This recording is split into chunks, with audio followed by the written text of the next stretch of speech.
Le général Jean-Pierre Okiba, commandant territorial des forces de police au Kouilou-Pointe-Noire, a procédé mardi 31 janvier 2023 à la reconstitution des actes de délinquance enregistrés dans les quartiers Loussala, 10 et Ngoyo à Pointe-Noire.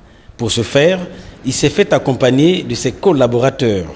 À Loussala, un couple a été victime des violences du sieur Duval et son groupe relax d'obédience américaine, redoutant la concurrence déloyale de leurs voisins prétendant exercer une activité commerciale dans le secteur de la boisson. Voilà qu'ils vont reconnaître les faits produits la nuit du 4 au 5 janvier 2023.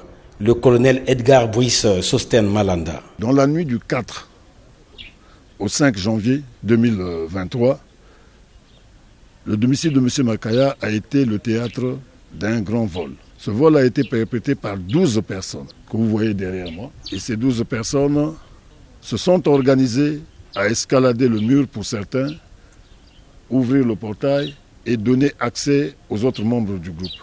À l'aide d'un pied de biche, ils ont défoncé la porte principale et se sont introduits dans ce domicile. De la manière la plus brutale et la plus prompte, ils se sont mis à tenir en respect au moyen de leur machette le maître des lieux. Après avoir tenu le maître des lieux en respect, ils se sont employés à le ligoter et le bâillonner pour qu'il n'appelle pas au secours. L'ayant fait, ils se sont emparés de plusieurs biens et à côté de cela, ils se sont permis d'exercer des violences sexuelles sur son épouse et sa petite fille. Au reçu de cette information, nos équipes se sont déployées. La première, bien entendu, c'est le commissariat d'arrondissement et de quartier qui sécurise cette zone.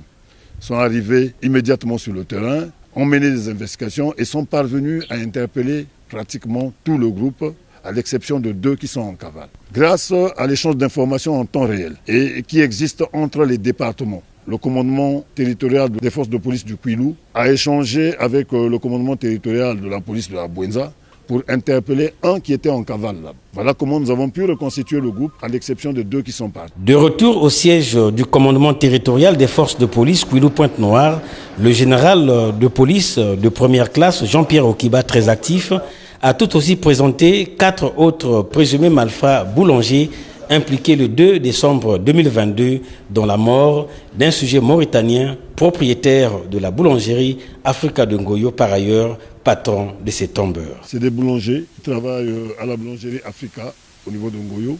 Ils se sont permis de se transformer d'employés en bandits.